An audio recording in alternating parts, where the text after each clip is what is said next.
Tired of those persistent training prompts cluttering your FC24 screen?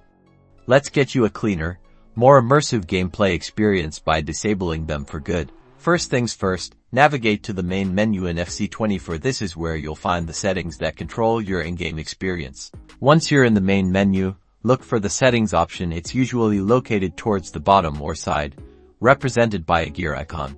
From the settings menu, select game settings. This section houses all the adjustable attributes of your gameplay.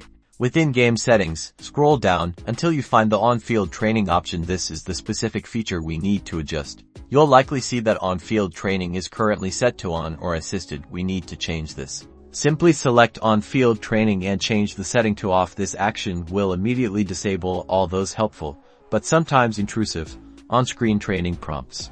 And there you have it. With on-field training turned off, your FC24 gameplay will be entirely free of those training overlays, allowing you to focus solely on the action and your strategic decisions. Enjoy a more professional and immersive FC24 experience, where your skills and tactics take center stage. Game on.